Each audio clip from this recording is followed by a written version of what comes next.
What's the goal right now in Israel bombing the Iranian nuclear facilities? Take a look at this clip over here with former Prime Minister Naftali Bennett talking on British media about what's going on, what to expect. So we'll watch this clip together and then talk about it. But first, hit that subscribe button over there in the corner. We'd love to stay in touch. Check this out. First of all, do you welcome Benjamin Netanyahu's move to strike Iran overnight? Yes, this is a move for the defense and the very existence of the state of Israel, including all Israelis, left and right, opposition and coalition, and all Israelis stand behind the dire need, the vital need to remove the nuclear menace of Iran from Israel, from the Middle East, and from the world. And in fact, I know that you did put a post on X saying that Israel's strike was carried out at the last moment possible. I wonder what specific intelligence you're aware of that led the government to conclude that this was the final opportunity to act. It's a combination of three things. The amount of highly enriched uranium, only military grade, which is enough for 10 nuclear warheads. It's the fact that they're moving forward to turn it into a military device, into a bomb, if you will. And third, a unique window of opportunity where we took out their air defenses as a retaliation of their prior attacks over the past year. They attacked Israel twice with hundreds of missiles. So now we have the last moment before they acquire a nuclear weapon and a narrowing window of opportunity. This was the time to remove this nuclear nightmare from the entire Middle East. And yet there are many observers who say that Iran was not as close as Israel has said to developing a nuclear weapon. And they warn that the strikes by Israel on Iran could in fact incentivize the country to take that step and move towards developing a nuclear weapon. You know, Iran has developed football fields of cascades of enriching uranium. They're not doing this for medical devices. You don't need 60% enriched uranium for medical devices, only for nuclear bombs. So this is rubbish, if I may say. They are determined to create the bomb. We gave them endless warnings over the past years and decades. They have been also the head of the octopus of terror in the Middle East, sending their arms to Lebanon, to Yemen, to Iraq, and just causing death and havoc. And so when you combine all of that, you know that if Iran would be allowed to acquire nuclear weapons, it would threaten all its neighbors, the Saudis, the Emirates, you name it. And ultimately, the entire Middle East would go nuclear as a response to Iran going nuclear. So the world would have a horrible situation with the nuclear Middle East. And now Israel is in the process of removing that threat on behalf of the world, if you will. Well, yeah, you say in the process, can Israel derail Iran's nuclear program alone, or does it need more advanced weaponry, the likes of the US develops, for example? Always having better weaponry brings better results, but Israel is acting in a very clever way. The air attacks are one dimension, and as you see, there's many other operations going on in Iran that aren't necessarily airplane attacks. So we're trying to hit Iran in many, many dimensions and angles, and in order to neutralize that ability. I believe some of the scientists who are developing these nuclear weapons are gone now. Iran has vowed retaliation. We understand that 100 drones are on their way from Iran to Israel now. This move risks being hugely escalatory, doesn't it? Doesn't it put the Israeli public at risk and also risk a longer-term war? Well, quite the contrary. They shot at us hundreds of missiles over the past year, and we didn't touch them in advance. We only retaliated. So if anything, this is the culmination of the past 2 years or past 30 years.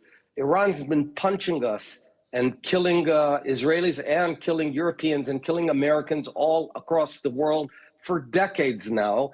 Now we are finally hitting back. I thought long ago that we should strike Iran and not only its proxies. This was long due. What steps are being taken to protect the Israeli public?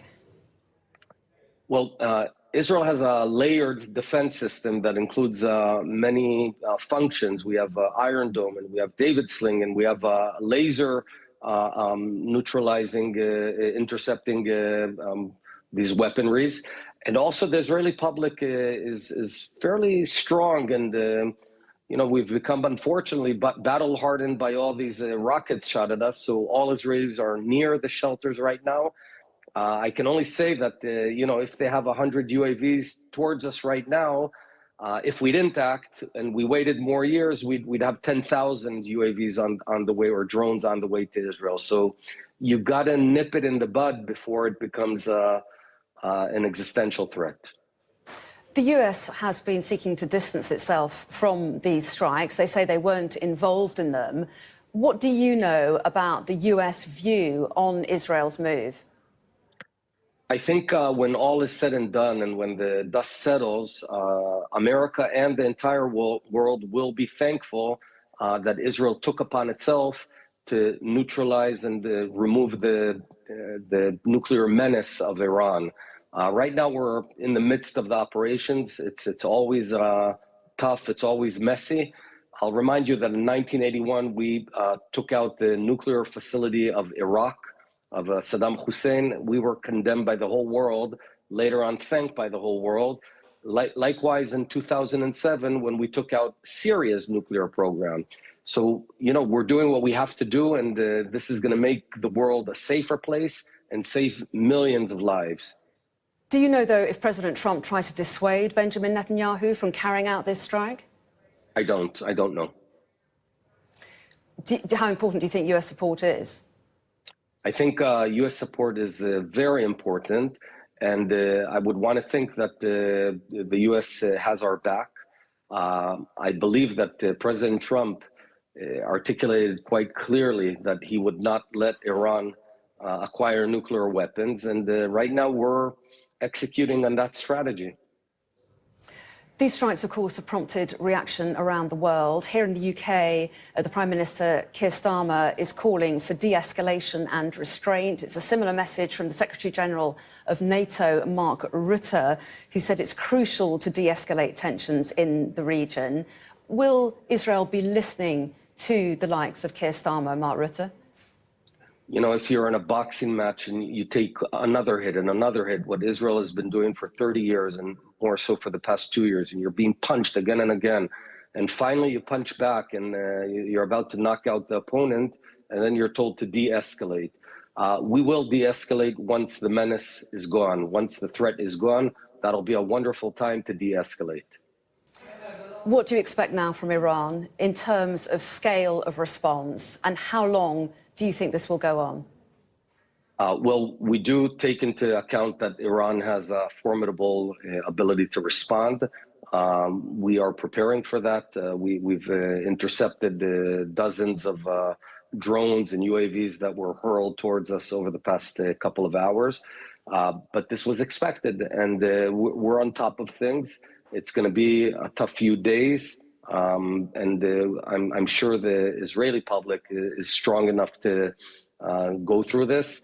And I think the world should appreciate someone who's willing to take action to remove a global menace. No one did this to stop North Korea from acquiring nuclear weapons, and now they have nuclear weapons, and it's a mess. We are acting. We did prevent Iraq. We did prevent Syria, and now we're hopefully preventing Iran from acquiring nuclear weapons. There's no nice way to do it. There's no pretty way to do it. You got to do what you got to do. I'm proud to be Israeli. I'm proud we're acting.